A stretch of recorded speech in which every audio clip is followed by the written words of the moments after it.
감사합니다. 어느 날 모세가 양을 치고 있었습니다. 근데 광야 서편에 호렙산 중턱인데 이상한 것이 보여서 그것까지 모세가 지금 올라가고 있습니다. 올라가 보니까 가시떨기 나무에 불이 붙었어요. 우리 믿는 분들은 이것에 대해서 모르는 분이 한 분도 없습니다.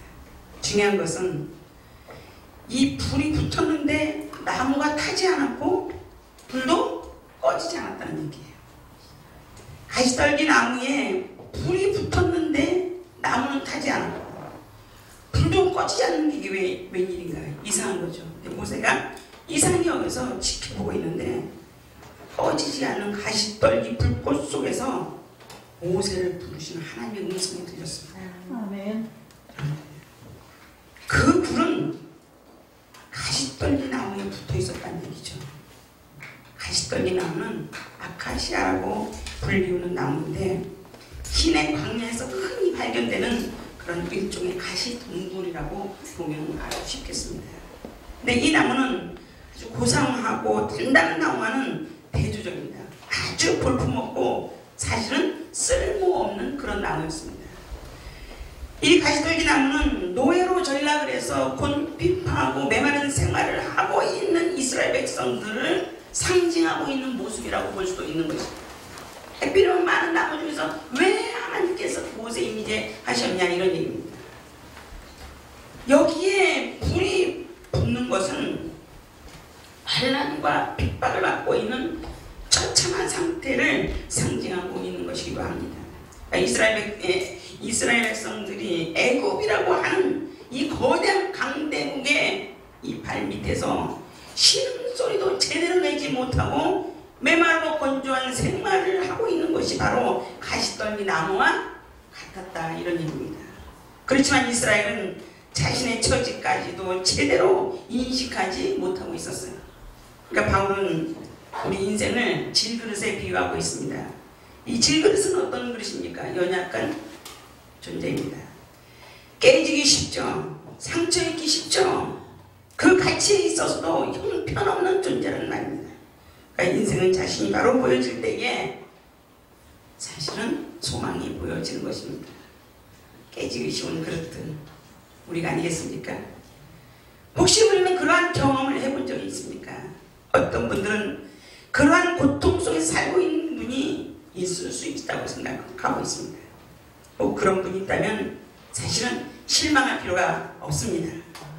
왜냐? 실망하지 않아도 된다는 얘기죠. 왜요? 여러분들 하나님의 말씀에서 우리가 같이 해답을 찾을 수 있기를 바랍니다. 사실은 그 불이 그 나무를 태우지 않고 있었다는 얘기죠.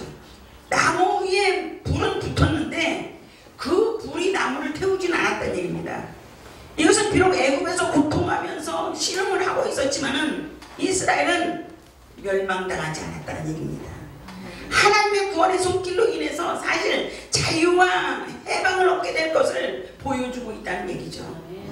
이사야 선지자는 이렇게 말했습니다. 야곱아, 너를 조성하신 여호와께서 이제 말씀하시는 이스라엘아, 너를 조성하신 자가 이제 말씀하시느니라. 너는 두려워 말라. 내가 너를 구속하여 내가 너를 지명하여 불렀나니 아멘. 너는 내 것이라. 아멘. 네가 물 가운데로 지날 때에 내가 함께 할 것이라. 강을 건널 때에 물이 너를 침몰치 못할 것이며 또한 물이 너를 침몰치 못하면서 내가 불 가운데로 행할 때 어떻게 한다고요? 다시 타지도 아니할 것이다. 불꽃이 너를 사르지도 아니한다고 이사야 42장 1절 2절에 말씀하고 있습니다. 또한 사도 바울은 고린도 교회 성도들에게 위로의 말씀을 고린도후서 4장 8절부터 10절의 말씀에 전하는데 우리가 사방으로 우겨싸움을 당하여도 쌓이지 아니하고 할렐루야. 아멘. 답답한 일을 당하여도 낙심하지 아니하며 아멘. 핍박을 받아도 어떻게 된다고? 버림받지 아니하며 아멘. 할렐루야. 아멘. 거꾸로 들이만 당하여도 망하지 아니하며 아멘. 우리가 이스라엘 정말 예수님 죽인 것을 몸에 짊어졌어요. 예수님 죽인 것을 몸에 짊어진 것은 예수님의 생명도 우리 몸에 나타나게 하려 함이라고 말씀했습니다. 여러분들 믿는 자들은 없는 자 같으나 있는 사람도 세상에서 보면 버림받은 자 같으나 택함을 입은 자들입니다. 연약한 자 같으나 강한 자들입니다. 사실 죽은 자 같으나 산 자들인 줄로 믿습니다. 지금 저 여러분이 세상에서 혹시 버림받고 상처받고 혹시 우리는 신음하고 있는 건 아닙니까? 말씀에 의하면 낙심하지 않기를 원합니다. 사랑이 풍성하신 우리 아버지 하나님, 나의 아버지가 우리와 함께 하시는 줄로 믿습니다. 여러분들 걱정할 게 없어요. 왜? 이 불은요 결코 평범한 불이 아니었다는 얘기입니다. 불은 성경에서 하나님을 우리에게 계시하는 상징으로 사용되었습니다. 특히 불은 구름이나 바람과 함께 하나님의 임재하심을 나타낼 때에 많이 보여주셨어요. 엘리야 때 갈멜산에 내린 능력의 불이 있습니다. 여러분들 갈멜산에서 바알 선지자와 아세라 선지자 몇 명이가 850명과 불이 내리는 시합을 벌인 거예요.